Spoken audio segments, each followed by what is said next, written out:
বন্ধুরা, আমি সহেলি অলৌকিক জোনের আসরে তোমাদের আরও একবার স্বাগত জানাচ্ছি। আজ প্রথম ঘটনা পাঠিয়েছেন স্বর্ণালী সান্যাল। উনি পাঠিয়েছেন ব্যারাকপুর থেকে। লিখছেন, সহেলি, প্রেত চালান, তন্ত্র, এই কথাগুলোর সঙ্গে আমরা আজকে খুবই পরিচিত। আমরা জিনিসটা চোখের সামনে না দেখলেও কেমন হয় কি বিষয়টা মোটামুটি অল্প বিস্তর অভিজ্ঞতা বা ধারণা আমাদের সবারই থাকে। এমন কিছু কিছু ঘটনা শোনা যায় যেগুলো শোনার পর অবাক হওয়া ছাড়া কোনো উপায় থাকে না।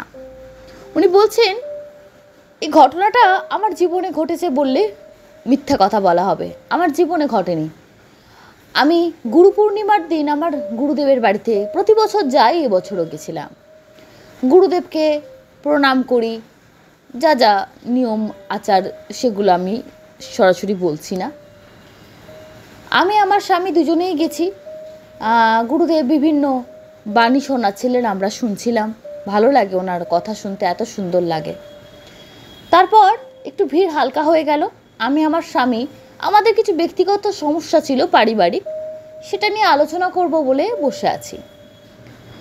এবং গুরুদেবকে আগে থেকে বলা ছিল, বাবা বললেন তোমরা একটু অপেক্ষা করো, আগে সবাইকে উনি ছেড়ে দিলেন। তখনও আমি আমার স্বামী বসে আছি। ফাঁকা হওয়ার পর আমি আমার স্বামীর ব্যবসা সংক্রান্ত কিছু বিষয়ে সমস্যা চলছে, তো সেটারই গুরুদেবের সঙ্গে পরামর্শ নেওয়া। কিছু কথা বলতে বলতে যখন আমার স্বামী বললেন, এত ঝঞ্ঝাট চলছে না বাবা, আর মাঝে মাঝে মনে হয় যে জীবনে যেন শান্তি বলে কিছু নেই। তারপর শুনছি এই 2025 সালটা নাকি খুব খারাপ।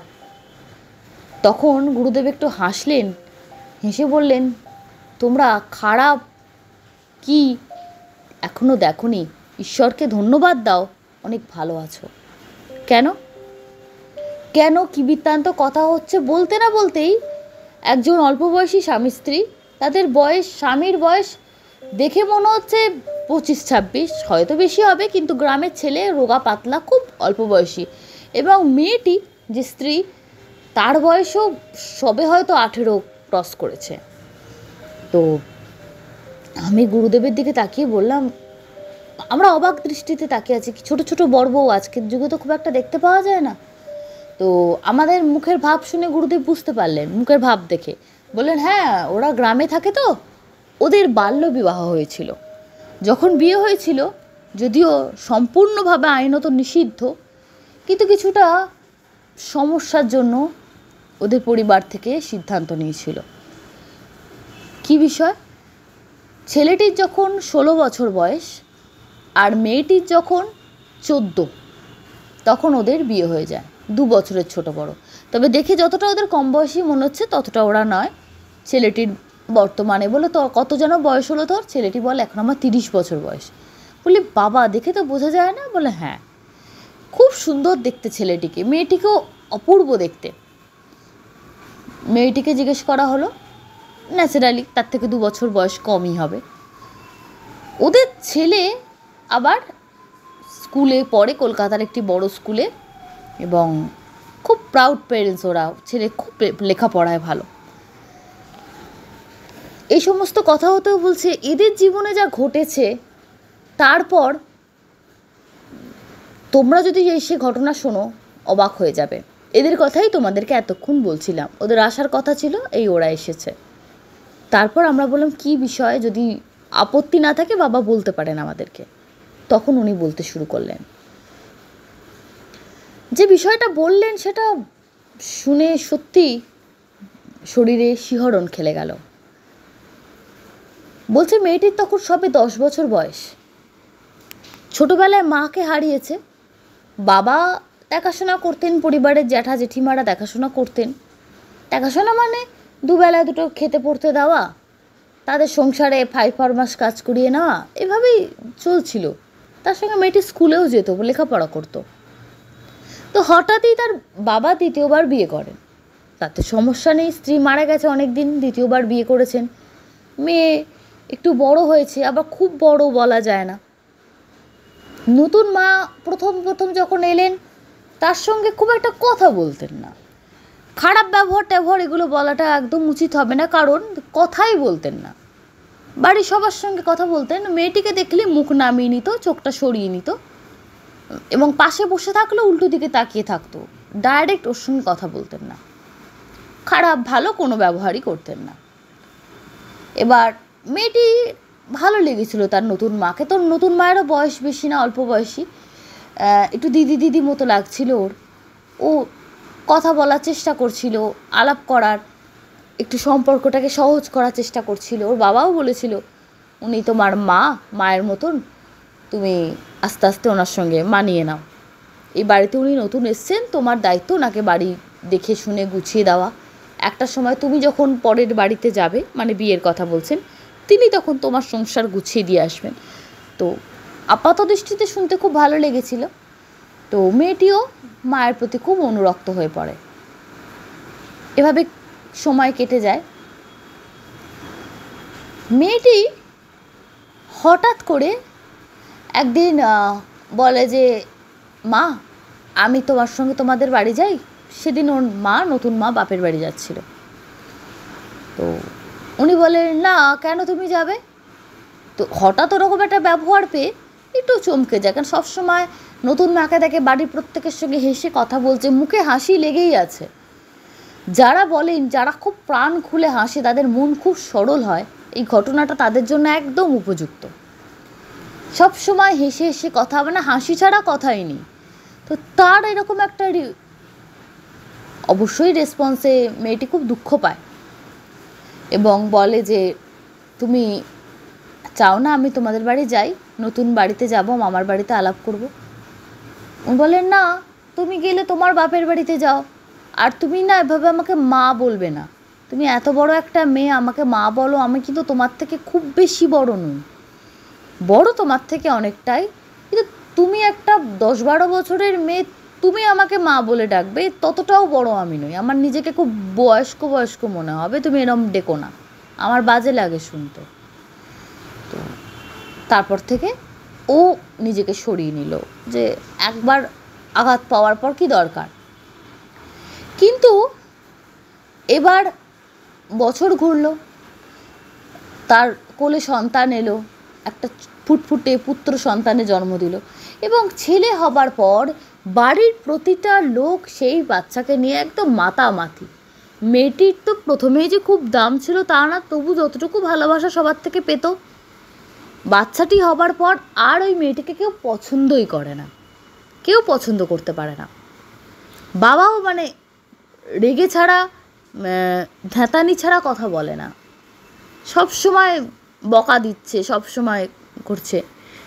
একদিনও বলে যে আমার স্কুলের, যেহেতু সরকারি স্কুলে বার্ষিক একবার বেতন দিতে হয়, বেতনটা দিতে হবে বাবা, তাও খুব সামান্য কটা টাকা। বাবা বলে না না, আমি ওদের বেতন দিতে পারবো না, ভাই হয়েছে, ভাইয়ের পেছনে এখন খরচা, ভাইকে বড় করতে হয়, মানুষ করতে হবে, ও আমার ভবিষ্যৎ, তোর কি আছে, তুই কি করবি তোর পেছনে খরচা করে? বলে স্কুল থেকে তো বার করে দেবে বেতন না দিলে, দিলে দেবে, এমন কি লেখাপড়া করে তুই কী রাজকাজ করবি, উদ্ধার করবি? তোর আর কদিন বাদে আমি বিয়ে দিয়ে দেবো, তুই ঘর সংসারের কাজ শিখে নে, কারণ তোর নতুন মায়েরা খুব অসুবিধা হচ্ছে, কদিন বাদে ভাইয়ের অন্নপ্রাশন হবে, সবাই এসে জিজ্ঞেস করবে কে কে, ওর বাপের বাড়ির তো সবাই জানে না যে আমার আগে বিয়ে ছিল, তো ওদের কাছে ওর খুব লজ্জা লাগে। তো বাবার মুখে এইসব কথা শুনে মেয়েটি প্রচণ্ড আঘাত পায় যে নিজের বাবা এই ধরনের কথা বলছে।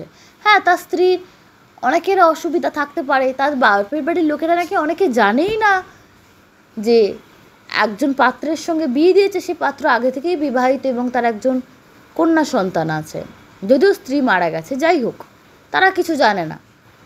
তো বিষয়টা বিশ্বাসযোগ্য না হলেও মেয়েটি সহ্য করে নিল, কারণ বাবার মুখের ওপর কী কথা বলবে। ভাইয়ের অন্নপ্রাশনে মেয়েটিকে ইচ্ছাকৃতভাবে তার মামার বাড়িতে, যেটা তার আসল মামার বাড়ি, তার নিজের মায়ের বাপের বাড়ি, সেখানে পাঠিয়ে দেওয়া হলো। সেখানে মেয়েটি থাকলো প্রায় দিন 10, কেন দেখে নাকি আত্মীয় যাচ্ছিলই না, মানে বাড়িতে সবাই এসেছিল, অনেক মানে 3-4 দিন ধরে লোক খাওয়ানো হয়েছে গ্রামে, তাদের টাকা পয়সার কিন্তু কোনো অভাব নেই, বেশ সম্ভ্রান্ত পরিবার। তখন তার মামার বাড়ি ওরাও বললো যে বাড়িতে এত বড় অনুষ্ঠান, মেয়ে নেই, বাবা কেমন, তার ভাল লাগছে, এতজন আছে, ও যদি থাকতো কী সমস্যা হতো। এভাবেই সমস্যা বাড়তে থাকে। মেয়েটি যখন বাড়িতে আসে, আসার পর তার নতুন মায়ের মুখ কালো হয়ে যায়। বলে, তুমি যে বললে ওকে মামার বাড়ি দিয়ে এসছো, ও আর আসবে না, ও তাহলে আবার এলো কেন? ও বাবা বলছে, চুপ করো না, মানে ইশারা করছে চুপ করো, সামনে বলো না, আমি পরে কথা বলছি। না, ছেলের পেছনে খরচা করতে হবে, ছেলেকে বড় করতে হবে, ও পড়াশুনোর জন্য টাকা দিচ্ছ, এত কিছু করছো, ওকে ওর মামার বাড়িতে থাক না, ওর মামার বাড়িতে তো তেমন কোনো অসুবিধা নেই, এখানে তো ঘরদরেরও অভাব, ইত্যাদি ইত্যাদি করে নানা রকম অশান্তি করতে থাকে। এবং এই অশান্তির কি রাস্তা খুঁজে পাচ্ছিল না, কিভাবে মেয়েটিকে তাড়াবে কিছুতেই বুঝতে পারছিল না। মেয়েটি যেহেতু নাবালিকা, তাকে তো দুম করে বিয়েও দিয়ে দেওয়া যাবে না। তারপরে তার নিজের মাকে ডেকে মাস 3 রেখেছিল। ছেলে দুরন্ত হয়েছে, হাঁটতে শিখছে, এদিক ওদিক চলে যায়, ইত্যাদি ইত্যাদি বলে। তার মা যখন প্রথমে বাড়ি এলো, বলছে মায়ের আসার পরই ঘরে একটা পচা গন্ধ এসেছিল। সেটা বাবাকে বলেছিল, যে দিদাটা পাশ দিয়ে চলে গেলে একটা পচা গন্ধ ছাড়ে। বাবা তো মেয়েকে মানে যা তা বলে দিল, পারলে দুঘা কষিয়ে দেয়। হ্যাঁ, তুমি বড়দের সম্মান করতে শেখোনি, পাশ দিয়ে চলে গেলে পচা গন্ধ ছাড়ে, এরকম কথা কেউ বলে? এই তোমার শিক্ষা? এইসব শিখে বড় হয়েছে তুমি, এই কোনো বাড়িতে তোমাকে নেবে না। তো সেটা শুনে ওর মা আর ওই নতুন দিদা, তারাও তো প্রচণ্ড চিৎকার চেঁচামেচি অশান্তি করা শুরু করে দিল। এরকম এরকম বিষয় তোমরা এরকম বলছো, এই মেয়েটাকে তার মামার বাড়িতে দিয়ে এসোকে বাড়িতে রাখার কি দরকার, ইত্যাদি ইত্যাদি। তারপর 2-3 দিন সবাই চুপচাপ। মেয়েটিও স্কুল যায়, বাড়ি আসে, খাওয়া দাওয়া করে, বাড়িতে বেশিরভাগ সময় সে তার জেঠু জেঠিমার ঘরে থাকে। এবং জেঠিমার মেয়ে বড়দির সঙ্গে একটি ঘর বলা যায় না, একটা সিঁড়ির তলায় একটা খাট পাতা আছে, যদিও অপরিষ্কার জায়গা না, পরিষ্কার পরিচ্ছন্ন জানলা আছে, অল্প বয়সী 2 মেয়ে সেখানে থাকে এবং নিরাপদ আশ্রয়, কোনো অসুবিধা কিছু নেই। এবং ওই দিদির সঙ্গে থাকতে সব থেকে বেশি স্বচ্ছন্দ বোধ করে, এবং ওই জার্থতো দিদিকে নিজের মনের সমস্ত দুঃখের কথা বলে, এবং ওই দিদি ওই বাড়িতে একমাত্র ওকে খুব ভালোভাবে বোঝে। এবং কাকার সামনে সরাসরি কিছু বলতে পারে না, কিন্তু ও বলে, কাকিমাকে আমারও পছন্দ হয় না। আমার নিজের কাকিমা, মানে ওর মায়ের কথা বলে, যে কাকিমা যখন বেঁচে ছিল, তোর মা কি ভালো মানুষ ছিল, আমি কত সুন্দর সেজেছিলাম কাকার বিয়েতে, তারপর তুই হলি, কত দিন ভালো ছিল কাকিমা, সাপে কামড়ে ওর মা মারা গেছিল। তো এইসব নানা রকম সমস্যা হতে হতে 3-4 দিন তো এরা কথা বন্ধ, কেউ কারোর সঙ্গে কথা বলেনি। তারপর হঠাৎ করে সেই দিদা একদিনও কিছু ভালো মন্দ খাবার আনিয়েছে, এনে মেয়েটিকে ডাকে, ও জার্থুদু দিদিকে ডাকে, তোমাদের জন্য খাবার আনিয়েছে, তোমরা আসো, বসো, খাওয়া দাওয়া করো। একটু অদ্ভুত লাগলো। দেখো, বড়রা তো ছোটদের একটু বকা দেবেই, তোমার ভালোর জন্যই আমি বকি, বা আমরা বকি, তোমার নতুন মা আমি, আমরা তো কেউ তোমার পর নই, আমরা আপন। হ্যাঁ, রক্তের সম্পর্ক না হলে কি আর আপন হয় না?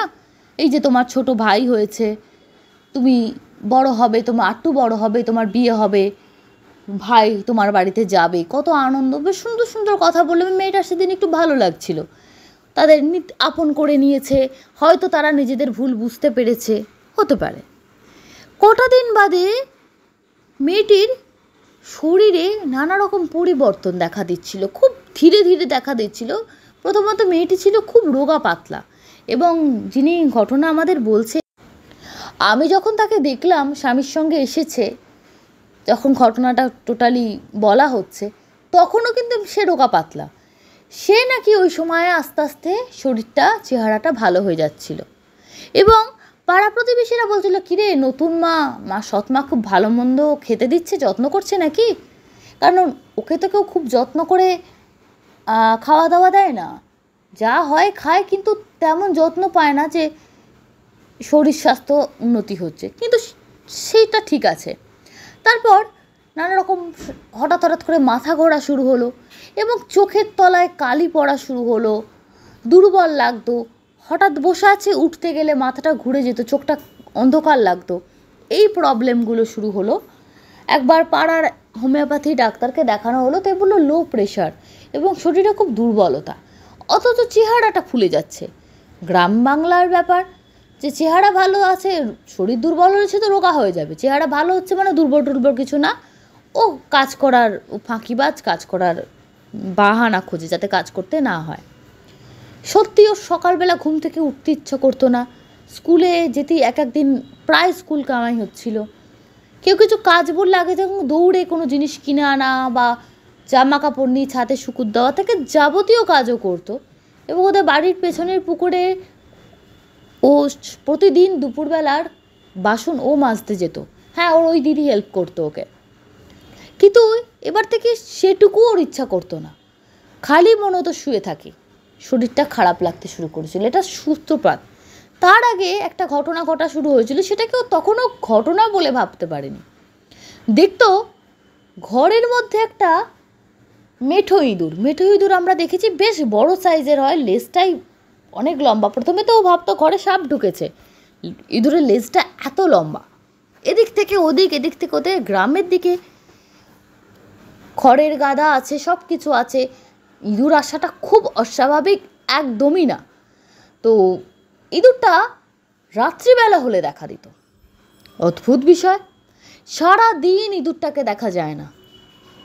এবং আর কোথাও যে কিছু খাবার নষ্ট করছে বা জামা কাপড় কাটছে বা কোনো কিছু ক্ষতি করছে না, অত বড় ইঁদুর শুধুমাত্র রাত্রিরে দেখা যাচ্ছে। এবং একটা জায়গাতে ইঁদুরটা আছে, সেটা হচ্ছে ওই মেয়ে দুটো যেখানে ঘুমায়, সিঁড়ির তলায় যে খাট পাতা আছে, ছোট খাট না বলে চৌকি বলা ভালো হবে, এবার পাশে একটা ছোট্ট সিন্দুকের মতন দেখতে, ওতে ওরা নিজেদের জামা কাপড় রাখে। সেখান থেকে ওইটুকু এরিয়ার মধ্যে এদিক থেকে ওদিক, এদিক থেকে ওদিক ঘুরে বেড়ায়। ওরা ইঁদুরটাকে ধরার চেষ্টা করেছে, মারার, বিষ, নানা রকমভাবে চেষ্টা করেছে, কিন্তু কোনোভাবেই ওরা কিছু করতে পারেনি। যতভাবে ইঁদুরকে আয়ত্তে আনবে কিছু করা যায়ই না, হাতের বাইরে বেরিয়ে যায়।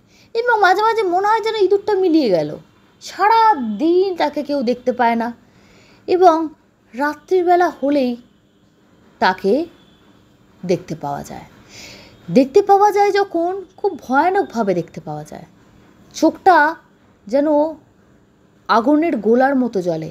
দুই বোন একদিন ঘুমাচ্ছিল এবং ওদের মাথার কাছে কিন্তু কোনো ফ্যানও ছিল না, জানলাটা খোলা রাখতো, সেই জানলার থেকে যে হাওয়া আসতো তাতেই ওরা ঘুমাতো। এবং প্রচণ্ড গ্রাম দেশ তো, ফাঁকা চতুর্দিকে হাওয়ায় তুলে নিয়ে যেত, বলতে আমাদের ফ্যানের কোনো দরকার পড়তো না। কিন্তু যখনই মেয়েটা ঘুমাতে যেত বা ঘুমটা চট করে ভেঙে গেল, ওর নিজের শরীরের ওপর একটা চাপ অনুভব করতো, মনে হচ্ছে কিছু যেন চেপে বসে আছে। ওর দিদিও এক একদিন ফিল করেছে, ও ফিল করেছে। চোখ খুললে দেখতো ঠিক ওদের যে সিন্দুকটা বলছিলাম তার ওপরে ইঁদুরটা এরকমভাবে বসে আছে। গ্রাম দেশে চাষি ভাইদের যেভাবে আমরা বসে থাকতে দেখি না, হাঁটুটাকে ভাঁজ করে, এবং ঠিক ওইভাবে হাতটাকে যেন এরমভাবে বসে থাকে, ওইভাবে তারা ইঁদুরটা বসে আছে। ইঁদুর মনেই হচ্ছে না, যেন মনে হচ্ছে মানুষ। চোখ দুটো লাল ভাঁটার মতো চলছে, আর মুখ দিয়ে সবসময় একটা গুরু গম্ভীর আওয়াজটাও খুব স্বাভাবিক না। দেখে তো একদিন ভয়ে আঁতকে উঠল, এবং 2-3 দিন হওয়ার পর ভয় পাওয়াও বন্ধ হয়ে গেল। দিন 3 এরম হওয়ার পর একদিন ঘুম ভাঙে, দেখে দিদির ঘুম ভাঙে, যে বোন তো ভাবছে আমি স্বপ্ন দেখছি, যে বুকের ওপর কী যেন চেপে আছে, ও ভাবছে আমি স্বপ্ন দেখছি। দিদির ঘুম ভেঙেছে, ঘুম ভেঙে মানে পাশ ফিরতে গেছে, একটা নরম নরম কি একটা হাতে ঠেকেছে, হাতটা বোনের গায়ের ওপর পড়েছে, আর তখন নরম কিছু ঠেকেছে, এবং সেটা বোনের হাত বা কিছু না। দেখে যে নরম জিনিসের ওপর হাতটা পড়লো, সেটাই ওই ইঁদুরটা, মানে ইঁদুরের গায়ের ওপর হাতটা পড়লো। স্বাভাবিকভাবে ইঁদুরের পালিয়ে যাবার কথা। সে বীভৎসভাবে রুক্ষ দৃষ্টিতে মেয়েটার দিকে তাকিয়ে আছে, মানে তার বোনের দিকে, চোখটা লাল, মানে মুখ আর চোখের মধ্যে এত হিংসা, এত ক্রূরতা ভরা আছে, যেন মনে হচ্ছে ইঁদুরটা ইঁদুরই না, যেন কোনো মানুষকে অভিশাপ দিয়ে ইঁদুর বানিয়ে দেওয়া হয়েছে। যেরকম আমরা রূপকথার গল্পে শুনেছি। এত বীভৎস সে, এবং বোনের দিকে অদ্ভুতভাবে তাকিয়ে আছে, এবং তার চোখ মুখ আর বর্ণনা করার মতন না। দিদি তো চিৎকার করে খাট থেকে স্ট্রেট উঠে দাঁড়ায়, এবং তার চিৎকারে বোনও উঠে দাঁড়ায়। বোনের যখন ঘুম ভাঙে, ইঁদুরটা চেপে বসে আছে, ও নামাতে পারছে না। আর দিদি হাতে একটা কিছু নিয়ে খালি ওটাকে তাড়াবার চেষ্টা করছে, কিন্তু পারছে না। আলো জ্বেলে দেওয়ার পর এবং ওদের চিৎকারে পুরো বাড়ির লোকজন জড়ো হয়ে যায়, যে কি ব্যাপার। মেয়েটির জেঠু জেঠিমা আসে, মেয়েটির মা বাবা তারা আসেন, ওই দিদাটা নতুন দিদা সেও আসে। বলে একটা ইঁদুরকে নিয়ে এত আদিক্ষেতা কি আছে, তোমরা তো মশারি ফেলে ঘুমাতে পারো।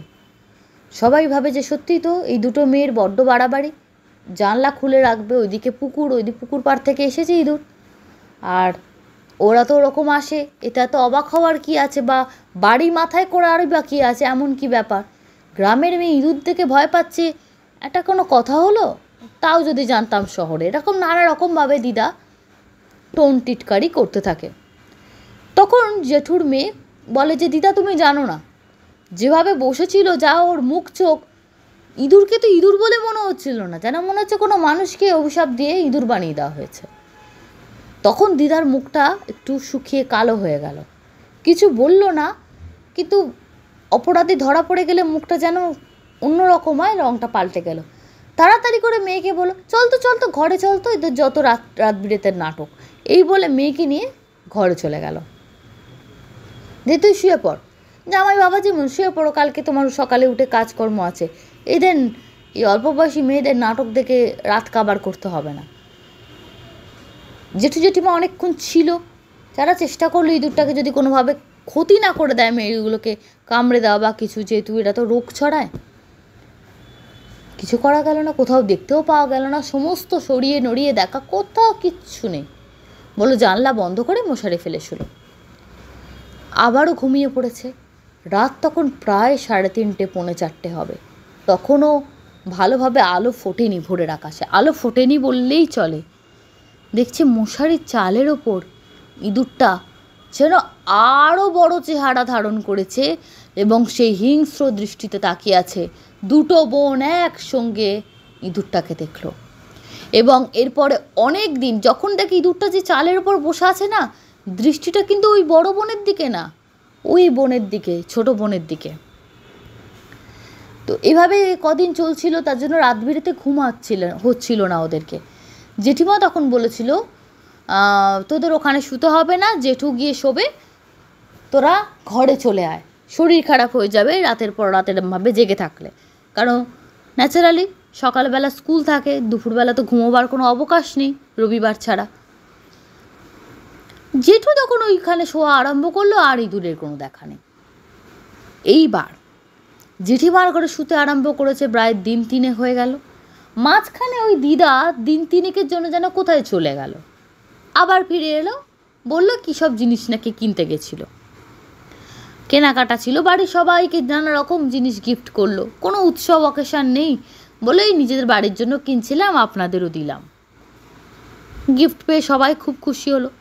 দিদা মেয়ের বাড়িতে আছে তো আছেই, বাড়ি যাবার নাম নেই। এদিকে তার নাকি ভরা সংসার, বলে নাতি বড় হচ্ছে, মেয়ে সামলাতে পারছে না, একটু বড় করে দিয়ে তারপর নাকি যাবে তার বাড়িতে, সেখানে তার না গেলেও চলবে আর কি, কোনো কিছু দরকার নেই। এবার বাড়ির সবার মধ্যেই না একটা বিরক্তিবোধ সৃষ্টি হয়েছিল। মেয়েটির বাবা যে শাশুড়িকে শ্বশুরবাড়ির লোক অন্তপ্রাণ, তারও বিরক্ত লাগছিল, এতদিন এসে বসে আছে। জেঠু জেঠিমা তো একদম পছন্দ করছিলেন না যে ভদ্রমহিলা এসেছেন, মাসিমা আছেন, কিন্তু সব থেকে বড় কথা শুধু আছে নাতিকে, সেটা সমস্যা না, উনি সারাদিন বাড়ির প্রতিটি সদস্যের বিষয়ে নাক গলান, প্রত্যেককে উনি ডিকটেট করেন, কে কী করবে, কে কখন কী করবে, এবং সবসময় প্রত্যেকের কেউ ব্যক্তিগত কথা বলছে, তাদের মাঝখানে কথা বলা। এইসব সমস্যার জন্য তাকে আর কেউ পছন্দ করছিল না। কিন্তু ছোট বৌমার মা, কেউ কিছু বলতেও পারছে না। জেঠিমার ঘরে এবার ওরা ঘুমোতে আরম্ভ করেছে। ঘরটা একদম পাকা ঘর, জানলা দরজা সমস্ত বন্ধ থাকে।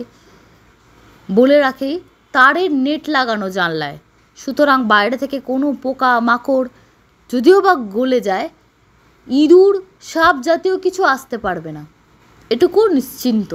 কারণ তারের যে দেওয়া আছে, গ্রিলের মতন করে সিস্টেম করা আছে। অদ্ভুত বিষয় হলো, ওরা তিনজনে ঘুমাচ্ছে, জেঠিমার ওরা দু বোন, দেখছে আলমারির মাথার ওপর বীভৎস আকৃতির ইঁদুর বসে আছে। সেদিন জেঠিমা দেখেও ভয় পেয়ে গেছে, চিৎকার করে উঠেছে, এবং আলো জ্বাললো, কিচ্ছু নেই।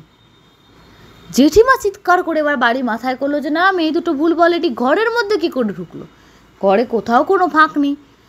আর ঘরে যদি কোনো কিছু যে নিকাশি ব্যবস্থা থাকে, ঘর ধুতে গেলে একটা ছোট নর্দমার মতো করা থাকে ঘরে, এবং আগেকার দিনে ওটাতে কাঠ দিয়ে আটকানোও থাকতো, সেখানেও ভালোভাবে আটকানো, যে কোথা দিক দিয়ে ঢুকেছে কোনো রাস্তায় না। অত বড় ইঁদুর, বলছে মনে হচ্ছে একটা 2-2.5 বছরের বাচ্চা রকমভাবে বয়স্কদের মতন বসে আছে।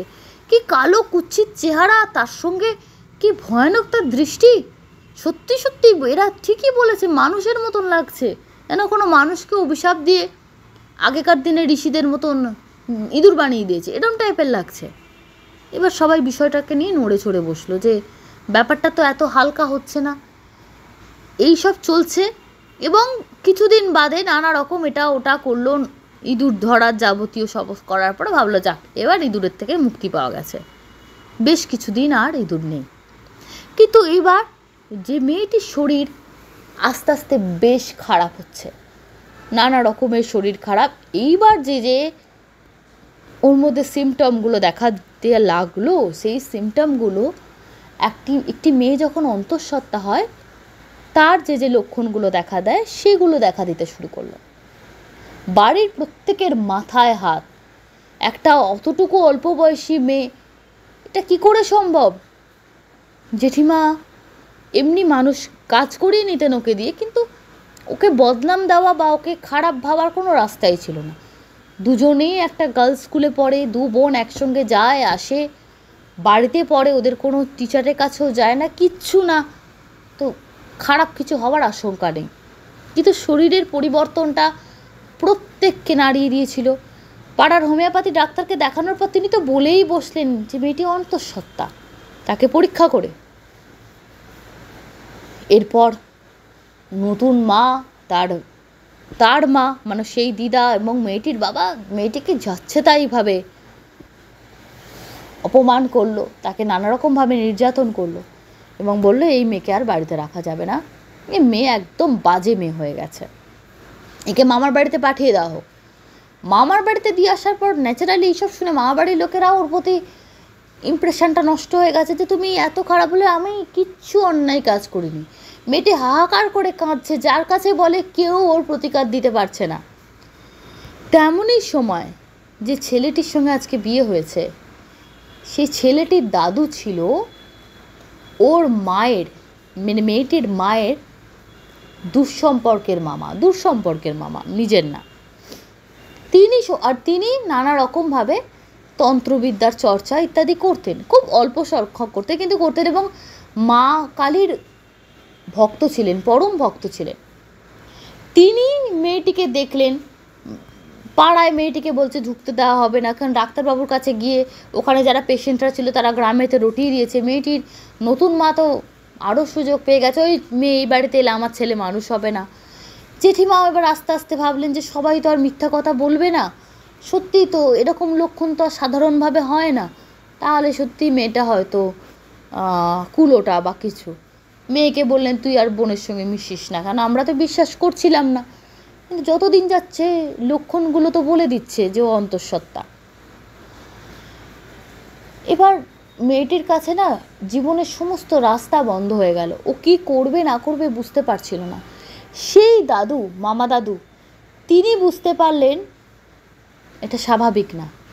তিনি বললেন এই নাবালিকা মেয়ের সঙ্গেই আমি আমার নাতির বিয়ে দেবো। বললে নাকি নাতিও নাবালক, মেয়েটি নাবালিকা বিয়ে দেবে মানে মেয়েটির ওনার বাড়ির আর কেউ মানছে না, কিন্তু ওনার বাড়িতে ওনার ওপর কেউ যায় না। শুধু সবাইকে বললেন বিশ্বাস রাখো তো, এটা যা দেখানো হচ্ছে তা কিচ্ছু না, সমস্ত কিছু কেটে যাবে, শুধু এই বিয়েটা হতে দাও।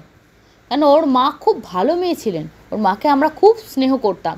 ও তার মেয়ে, সে খারাপ হতেই পারে না, আমি বাজি ধরতে পারি, এটা অন্য কোনো বিষয় আছে। আমি কিছুটা ধরে ফেলেছি, কিন্তু বাকিটা ধরতে গেলে ওকে আমাদের ওর গোত্রর পরিবর্তন দরকার, তাহলে সমস্যার সমাধান আমি করতে পারবো। তো প্রত্যেকের অমতে, এবং আইন সিদ্ধ তো নয়, তবুও ওই নাবালিকা অবস্থাতেই অত কম বয়সে মেয়েটির বিয়ে হয়ে গেল। এবার অনেকে বলবেন যে এই তো বলা হলো যে 10-12 বছর বয়সের মেয়ে, তাহলে এরকম হলো কেন? আপনারা তো বললেন মেয়েটির বিয়ে হয়েছিল প্রায় 14-15 এরকম টাইপের একটা আন্দাজে।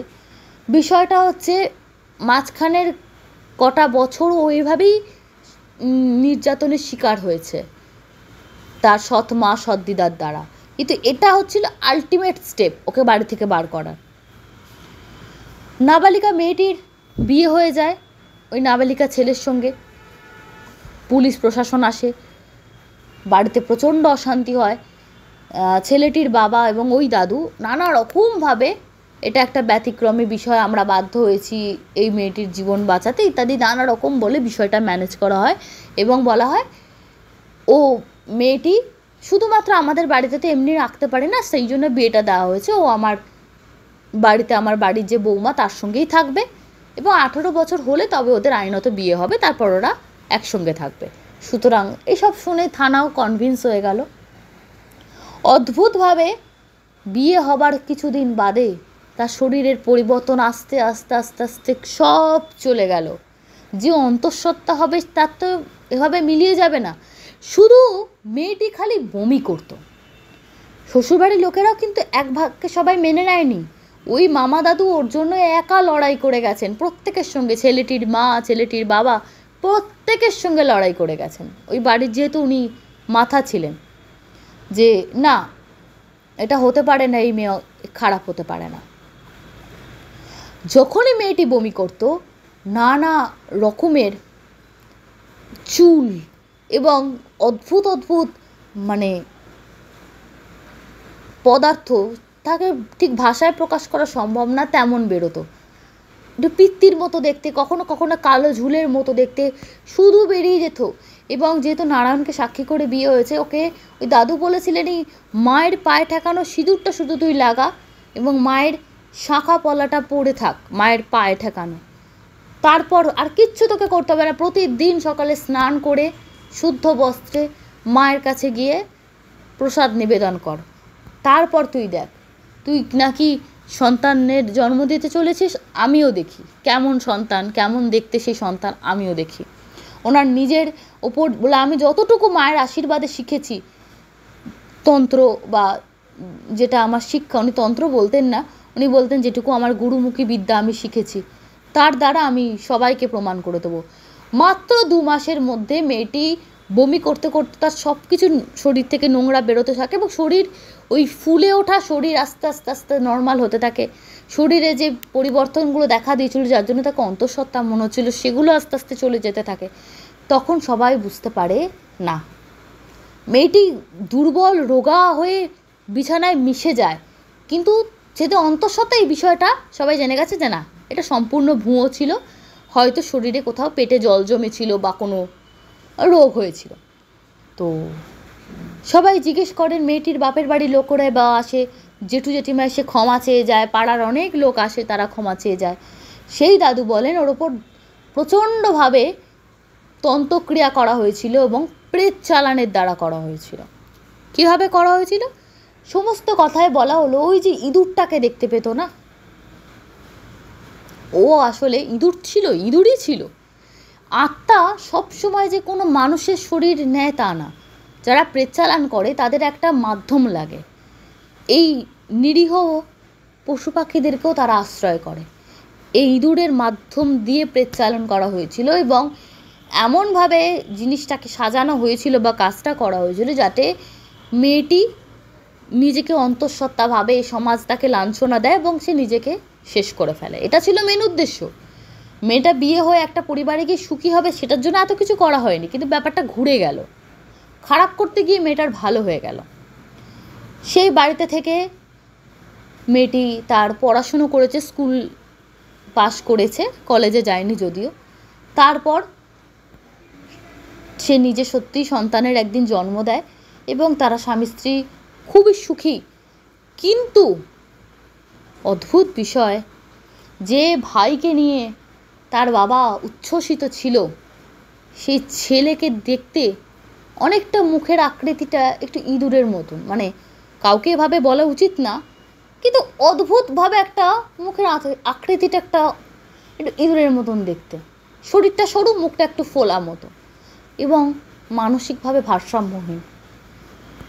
সবাই তাকে রামু পাগলা বলে পাড়া ওকে খ্যাপায়। ওকে যেহেতু ডাকনাম রামু, ওকে রামু খ্যাপা, রামু পাগলা এভাবে বলে, সেটাও অন্যায়। ওই ভাইয়ের জন্য ওই দাদুকে বলেছিল, ভাই তো কোনো দোষ নেই, ওর একটা চিকিৎসার ব্যবস্থা করো যদি ওকে কেউ কিছু করে। বলে না, ওকে কিছু করার নেই, কারণ ওকে শাস্তি মা দিচ্ছেন। কেন দিচ্ছেন? ওর মা আর ওর দিদা মিলে তোমার যে সর্বনাশ করেছিল, তোমার জীবন শেষ হয়ে যেত। তোমার মায়ের আত্মা তো মুক্তি পায়নি, তোমাকে রেখে গেছিল। তিনি আত্মা তো পরমাত্মার দেখা পেয়েছিলেন, তিনি তার মেয়ের জন্য হয়তো প্রার্থনা করেছেন, কারণ আত্মার শক্তি অনেক, যার জন্য নাহলে আমি জানতে পারা, তোমার কাছে আসা, তোমার এই বাড়ির বউ হওয়া, সবটাই তো বিধি নির্দিষ্ট ছিল। কিন্তু ওই যে ওরা পাপ করেছে, তার জন্য ওরা শাস্তি পাচ্ছে। কিন্তু অদ্ভুত ব্যাপার, সেই দিদা বলছেন যেদিন ওনারা এসেছেন দেখা করছেন, তার মাসখানেক আগে সেই দিদা নাকি মারা গেছেন। ওটা বলার জন্যই ওরা গুরুদেবের কাছে এসেছিলেন, তার সঙ্গে গুরু পূর্ণিমার বিষয়টাও ছিল, যে মারা গেছেন নাকি ইঁদুরের কামড়ে। ডাক্তারের কাছে নিয়ে গেছে, পোস্টমর্টম হয়েছে, সমস্ত কিছু, বলছে ইঁদুরের কামড়ে মারা গেছে। বলছে যে ইঁদুর দিয়ে তারা কাজ করেছিল, সেই ইঁদুরের কোপেই সেই বুড়ির প্রাণ গেল। কারোর ক্ষতি করে, কাউকে কষ্ট দিয়ে, কাউকে এইভাবে অপমানিত করে। দাদু বলেছিলেন, বর্তমানে সেই দাদু আর বেঁচে নেই, বলছেন কাউকে ভালো লাগে না কথা বলো না, মিশো না, অ্যাভয়েড করো, ক্ষতি নেই। কিন্তু তাকে এইভাবে কারোর ক্ষতি করা, কাউকে রাস্তা থেকে সরাবার জন্য, এর থেকে মহাপাপ আর কিছু হয় না। ঘটনাটা শুনে উনি বলছেন গায়ের লোম খাড়া হয়ে গেছিল আমাদের। আমি, আমার স্বামী, যারা আমাদের নিত্য জীবনের ব্যবসার সামান্য ওঠা পড়াতে আমরা কাহিল হয়ে পড়ি, সামান্য একটু থাইরয়েড, প্রেশার এগুলো বাড়লে কাহিল হয়ে পড়ি, সুগার বাড়লে কাহিল হয়ে পড়ি, তারা এই ঘটনাকে যখন দেখি, তা আমাদের মতো মানুষ মনে হয় যে সত্যি আমরা খুব ভালো আছি, ঈশ্বর আমাদেরকে সর্বদাই রক্ষা করে চলেছেন। এবং সত্যি মেয়েটিকে উনি বললেন যে তুমি সব থেকে ভালো কাজ করেছো, যে এত লড়াইয়ের মধ্যে তুমি মাথা উঁচু করে বেঁচে থেকেছো। অন্য কোনো মেয়ে হলে অনেক ভুল পদক্ষেপ নিত, কারণ সেটাই স্বাভাবিক, ওকে একদম মানসিকভাবে জর্জরিত, যে বাড়ির একটা লোক ওকে বিশ্বাস করছে না। কি মারাত্মক পজিশনের মধ্যে দিয়ে ওই ছোট্ট বাচ্চা মেয়েটা গেছে। এবং নাবালিকা, বাল্যবিবাহ, এগুলো সমস্ত কিছু আইনত দণ্ডনীয়, কিন্তু ওকে বাঁচাবার ওই সময় ওই ছাড়া কোনো রাস্তা ছিল না। এবং গুরুদেবকে ওরা জিজ্ঞেস করলেন যে বিয়ের পরে কি করে চলে গেল। বলছে ওই প্রেত ছিল, যে প্রেতকে চালান করা হয়েছিল, সেই প্রেত বেঁচে থাকতে ছিল প্রচণ্ড নারী লোভী একজন পুরুষ, সে নারী ছাড়া কিছু বুঝতো না। এবার সেই মেয়ে প্রেতকে বলা হয়েছিল, এ তোমার স্ত্রী, তুমি এর সঙ্গে মানে সম্পর্ক স্থাপন করতে পারবে আত্মা হিসাবেও, এবং ইঁদুরের মধ্যে দিয়ে প্রেতটা চালন করা হয়েছিল। কিন্তু মেয়েটার যখন ওই নারায়ণের সামনে অগ্নিসাক্ষী করে বিয়ে হয়ে গেল, গোত্রান্তর হয়ে গেল, তখন আর সে যে নাম গোত্র দিয়ে তো কাজ হয়েছিল, গোত্র পাল্টে গেল, মানে সে কাজের ফলটা কমে গেল। এছাড়া তো দাদু তো নিশ্চয়ই মেয়েটার জন্য অনেক কিছু করেছিলেন। দ্বিতীয় ঘটনা শেয়ার করেছেন আরসি, লিখছেন আমার একজন বন্ধু ছিল, বন্ধু মানে অসমবয়সী বন্ধু, আমার ছোট ভাইয়ের মতো বলা যায়, নাম জয়। ছেলেটার প্রতি আমার খুব মায়া ছিল, একটু ভবঘুরে ধরনের ছিল, ভালো পরিবারের শিক্ষিত ছেলে, লেখাপড়ায় ভালো, দিন রাত বই পড়ত, কিন্তু ধরাবাঁধা পড়াশুনোর কোনো লাইনে সে এগোয়নি। তাকে দেখে আমার মনে হতো সে যেন আর 5টা মানুষের মতো সংসারের জন্য জন্মায়নি। দেখতে দেখতে বয়স বেড়ে গেল, বিয়ে থা করলো না, এখান ওখান ঘুরে বেড়ায়, খুব যে দূর দূর জায়গায় যায় তা নয়, কিন্তু কাছে পিঠের মধ্যে কত যে বিচিত্র বিচিত্র জায়গায় ঘুরে বেড়ায়, আর কত মানুষের সাথে যে তার পরিচয় হয় বলে শেষ করা যাবে না। আর আমার সাথে আবার সেই শখ সমস্ত গল্প শুনতে ইচ্ছা করে, অদ্ভুত অদ্ভুত তার জীবন কাহিনী শুনতে ইচ্ছে করে। কখনো ঢাকিদের সঙ্গে চলে যায় তাদের গ্রামে, তাদের খাওয়া পড়া আচার আচরণ দেখে। কখনো কখনো মেলার দোকানদারের সাথে গল্প জুড়ে দেয়, তারপর তার সাথে এক মেলা থেকে আর এক মেলায় চলে যায়, সেখানে কদিন কাটায়। এমনই তার জীবন। এমন মানুষ যদি সংসারের কাছে অপদার্থ হয়, আমার কাছে সবচেয়ে সেরা পদার্থ, সেরা খনি এরাই। তবে এই সঙ্গে তার কয়েকটা বদগুণ ছিল। যেখানে যেত সেখানে যে যা নেশা করতো সে তাই করত। এমনিতে তো চা সিগারেট এগুলো ছিলই, আবার কোনো বন্ধু গাঁজা খাচ্ছে তার সঙ্গে দু টান দিল, কোনো বন্ধু মদের আড্ডায় বসলো সেখানে বসে পড়ল। এরকমই ছিল তার জীবনযাত্রা। কিন্তু মজার কথা, কোনোটায় সে নিজে আসক্ত হয়ে পড়তো না। এমনও দেখেছি সারাদিন চা জোটেনি, কিন্তু আমার মতো চা চা করে হাঁক পাক করেনি। সিগারেট রোজ খেত না, কিন্তু সামনে কেউ খেলেই তার থেকে একটা সিগারেট নিয়ে খেতে আরম্ভ করে দিত। গাঁজা মদের কথা অবশ্য আমি জানি না, সামনাসামনি তো ওসব খেতে আমি কখনো দেখিনি, তাকে মাতাল হতো আমি দেখিনি। কোনো কুসংস্কারে তার বিশ্বাস ছিল না, জাতপাত মানত না, আবার কোনো জিনিসই যে অবিশ্বাস করতো তা না। ভূত ভগবান অলৌকিক সব কিছুর প্রতি তার বিশ্বাস ছিল। চোখ কান খোলা রেখে পৃথিবীটাকে দেখাই তার জীবনের মূল লক্ষ্য ছিল। জয় একবার একজন শ্মশানে বন্ধুর সাথে গেছিল, মানে ওর সঙ্গে আলাপ হয়েছিল ওখানে, মানে যাকে আমরা ডোম বলি। পাড়ার কোনো বুড়ো মানুষের মৃতদেহ দাহ করতে গেছিল। সেখানে জিন্স পরা একটা গেঞ্জি পরা ছেলের সাথে আলাপ হয়। সে চুল্লি থেকে ট্রে বার করছিল। জয়ের এই অজানা জগৎ সম্পর্কে খুব কৌতূহল, তার সাথে দিব্যি বন্ধুত্ব হয়ে যায়। সেখানে অনেক গল্প কাছা করে। ছেলেটার নাম বৃন্দা। তবে জেনেছিল ছেলেটার এটা মামার বাড়ি, মামার কাছে এসেছে, মামার কাজে সাহায্য করছে। বাড়ি অন্য গ্রামে, সে তার বাড়ির ঠিকানাও দিয়েছিল। জয় তাকে বলেছিল তার বাড়ি যাবে। জয়কে দেখে তার কথাবার্তা শুনে ছেলেটা অবাক হয়ে যায়, বিশ্বাস করতে পারেনি, কিন্তু ভীষণ খুশি হয়েছিল। বারবার করে বলছিল তার বাড়ি গেলে সে ভীষণ খুশি হবে, ধন্য হয়ে যাবে। শ্মশানের ধারে তাদের একটা দোকান আছে, নানা রকম লোক আসে। জয় যেমন গল্প শুনতে ভালোবাসে, সেখানে অনেক গল্পের খোড়া কষে পাবে। তারপর একদিন কোন এক কাজে কোথা থেকে ফেরার সময় ছেলেটির বলা স্টেশনের নামটা চোখে পড়তে নেমে পড়ল টুপ করে। গঙ্গার ধারে, আধা গ্রাম আধা শহর। যখন সেখানে নেমেছে তখন প্রায় বিকেল, শেষ হয়ে এসেছে। এখানে তো আর ঠিকানা জিজ্ঞাসা করার কোনো কথা নেই। শ্মশান কোন ধারে বললে সবাই দেখিয়ে দেবে। অটো আছে, অটো করে একটা বাস স্ট্যান্ড অবধি যেতে হলো। তারপর রাস্তাটুকু সাইকেল চালিয়ে আবার আলাদা করে অটো নিতে হবে। এতক্ষণ অবধি শহরের ওপর দিয়ে আসছিল, এখন জায়গাটা খানিকটা মফস্বলের মতো হয়ে গেছে। সামনের দিকে তাকিয়ে দেখলে মনে হয় যেন একটা গ্রাম বসে আছে। এমন সৌন্দর্য ফেলে কেউ টোটো করে যায়? হাঁটা পথেই চলতে শুরু করলো। স্টেশনে খানিকটা চিনে বাদাম ভাজা কিনেছিল, খেতে খেতে পথ চলতে লাগলো। কিন্তু যতটা কম দূরত্ব ভেবেছিল ততটা কিন্তু নয়। অনেকটা পথ আসার পরেও শ্মশানটা পেল না। কোন দিকে জানে, কিন্তু ঠিক অন্ধকারে বুঝতে পারল না কোন দিকে যাবে। এখানে রাস্তার ধারে কটা আলো ভেঙে রাখা আছে। গন্ধে বুঝতে পারলো কোথাও একটা গাঁজার আড্ডা আছে। তারাই বোধহয় কোনো কারণে এগুলো ভেঙে রেখে দিয়েছে। এসব জায়গায় অনেক সময় সমাজ বিরোধীরা আশ্রয় নেয়। সে এগিয়ে চলল। খানিকটা যাবার পর একটা মানুষ দেখতে পেল, মধ্যবয়স্ক। জিজ্ঞাসা করলো শ্মশানটা কোন দিকে, বা কোন দিক দিয়ে গেলে তাড়াতাড়ি পৌঁছাতে পারবো। এখানে আলো নেই। লোকটা তার দিকে তাকালো। সাধারণ মানুষ সে, আপাদ মস্তক দেখলো জয়কে। অন্ধকারে তার মুখটা ভালো দেখা গেল না। সাধারণ রোগাটে চেহারা, মধ্যবয়স্ক মানুষ বলে মনে হচ্ছে। অন্ধকারেও তার সাদা ধুতিটা পরিষ্কার দেখা যাচ্ছে। সে খানিকক্ষণ চুপ করে থেকে বলল, এই বয়সে এখনই শ্মশান যাবার তারা কেন? ভদ্রলোকের ছেলে বলেই তো মনে হচ্ছে। মা বাবা নেই? ওখানে রাত বিরেতে অনেক খারাপ লোকের আড্ডা, জানো না?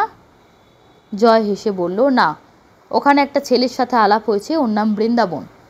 ওই শ্মশান বন্ধু, মানে শ্মশানের কাজ করে। লোকটা আবার জিজ্ঞাসা করলো, কেন? সাধারণ গলা, গলা শুনেই বোঝা যায় মধ্যবয়স্ক, অনেকটা তার কাকা টাকার মতো। হেসে বলল, এমনি সব রকম লোকের সাথে মিশতে, তাদের জীবনযাত্রা জানতে তার বড্ড ভালো লাগে। সে বলল, কেন তুমি লেখো নাকি ছবি আঁকো? লোকটার বুদ্ধি আছে, একদম সহজ সাধারণ গ্রামের লোক নয়।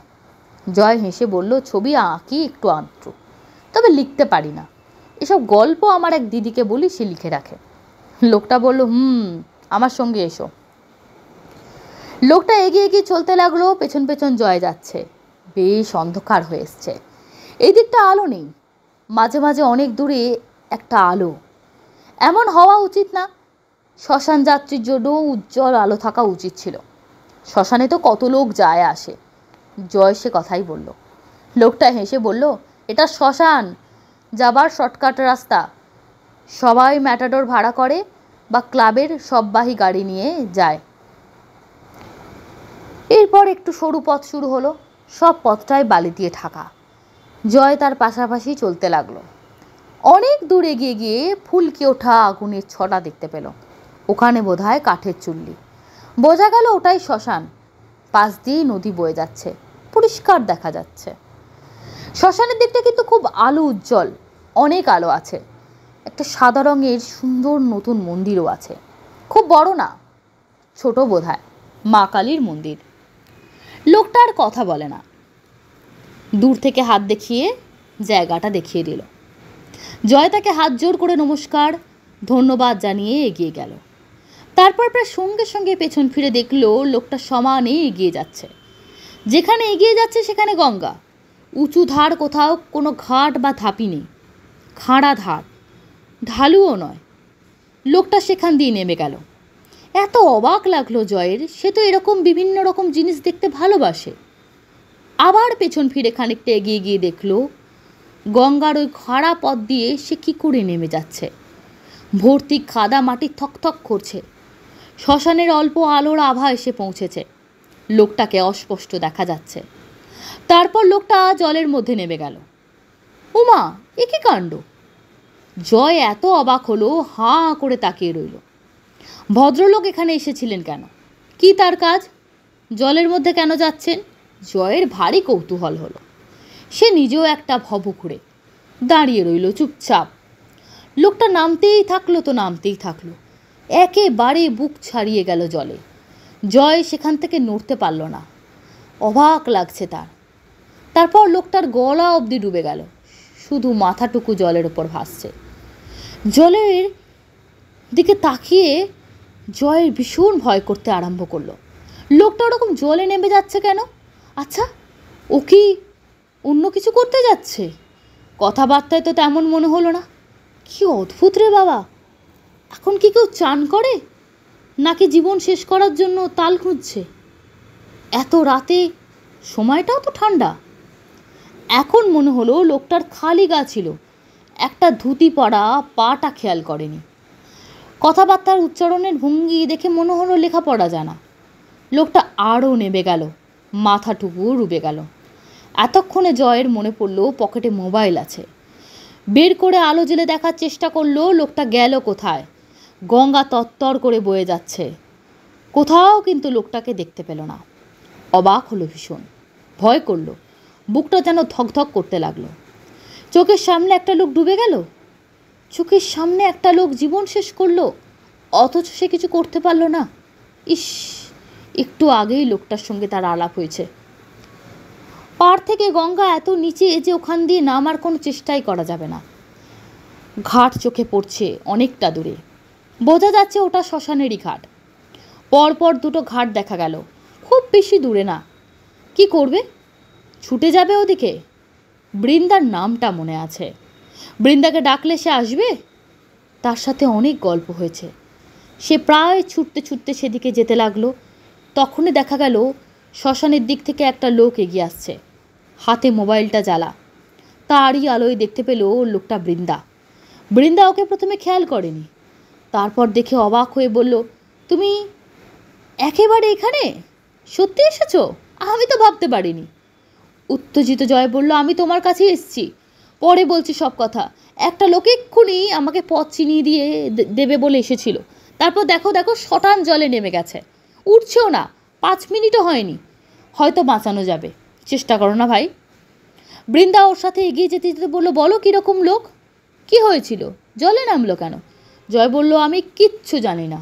আমি আসছিলাম, একজন ভদ্রলোক, মানে চাকরি বাকরি করা লোক যেমন হয় তেমন, কথাবার্তার টানটা দেখলে বোঝা যায় শহুরে লোক, কিন্তু একটা ধুতি পরা, গায়ে জামা নেই। আমাকে শ্মশানে যাবার রাস্তাটা দেখিয়ে দিয়ে তত্তর তত্তর করে নামতে থাকলো এবং নেমে চলে গেল গঙ্গার ভেতরে। এখান দিয়ে নামবে কি করে? বৃন্দা বলল, দেখো কত কাঁটা গাছ, নামা যায় এখান দিয়ে? মোবাইল জেলে ভালো করে দেখল। তোমার মনের ভুল, নেমে থাকলে কাদায় পায়ের ছাপ থাকবে। কোথায় ছাপ আছে? বৃন্দাবন অদ্ভুত কথা বলছে, এখান থেকে নামতে পারবে না মানুষ, পড়ে গড়িয়ে যাবে তো। তারপর অত কাঁটা গাছ বলার সঙ্গে সঙ্গে জয়ের মনে হলো বালি ছাড়ানো পথ দিয়ে তারা এগিয়ে এসেছে।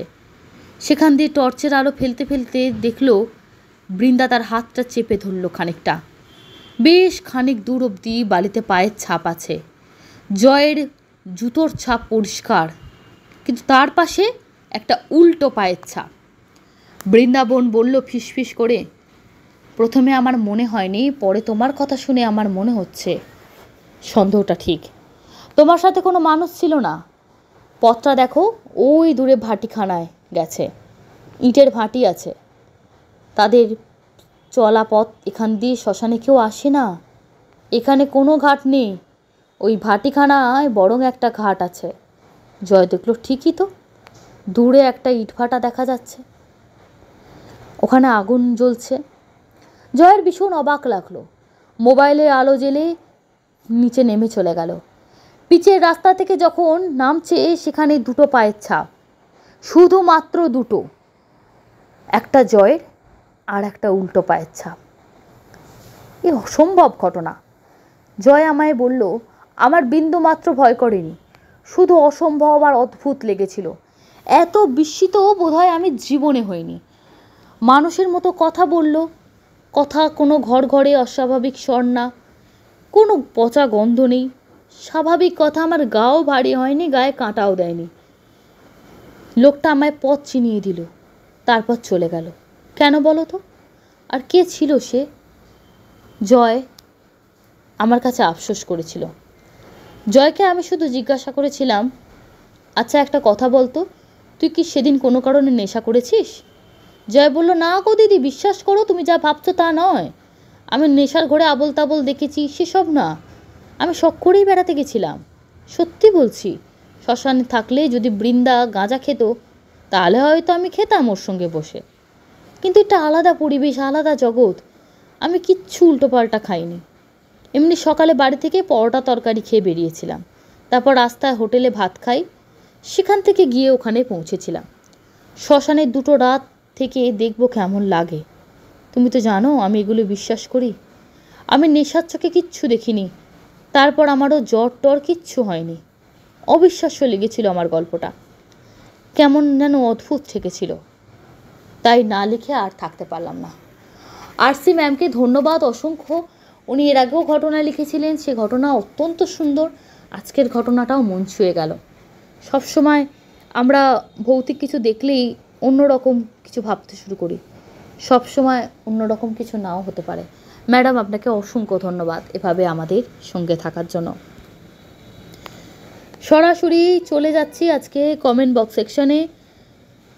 কমেন্ট বক্স সেকশনে একটা জিনিস বেশ কিছুদিন ধরে দেখছি, যাদের কমেন্ট আমি প্রায় রোজ পড়ি তারাই বরং বলছেন যে আমারটা পড়া হয় না। এটা একটু বেশ অবাক লেগেছে, আমি কাউকে সমালোচনা করছি না। যাই হোক, প্রথম কমেন্ট পাঠিয়েছেন অসিত কর্মকার, লিখেছেন দোষীরা শাস্তি পেলে ভালো হতো, এভাবে অভয়ের দোষীরা শাস্তি পেলে ভালো হয়, অবশ্যই একদিন পাবে। জয়শ্রী গুপ্ত লিখেছেন খুব পেইনফুল ঘটনা, জাস্টিস সার্ভ হয়েছে এটা জেনে হ্যাপি হলাম। সাম ডি RC2 CP লিখেছেন খুব সুন্দর, বর্ণালী দাস, উর্বশী বসা। গুঞ্জন ব্যানার্জি লিখেছেন জয় বাবা তারকনাথ। শ্রাবণী মুখার্জি, প্লিজ স্কিয়ারি গ্রাফিক্স দেবেন না, এরকম গ্রাফিক্স দেখলে পডকাস্ট শুনতে ইচ্ছা করে না। ম্যাম আপনি যে ঘটনায় লিখেছেন তাতে কোনো স্কেয়ারি গ্রাফিক্স নেই, একটা ওটা পেট্রোল পাম্পের মতো, রাত্রিবেলা ফাঁকা একটা পেট্রোল পাম্পের ছবি আছে। বাবলি মল্লিক লিখেছেন গায়ে কাঁটা দেওয়ার মতো ঘটনা। মিতালি ভট্টাচার্য লিখেছেন লাভ ফ্রম বারুইপুর। স্বপ্না বাজাল রেহমান ইন্তেকাব লিখেছেন কি অদ্ভুত ঘটনা, ডক্টর সাহেবের জন্য কষ্ট লাগছে। সৌমিত্র মুন্সি লিখেছেন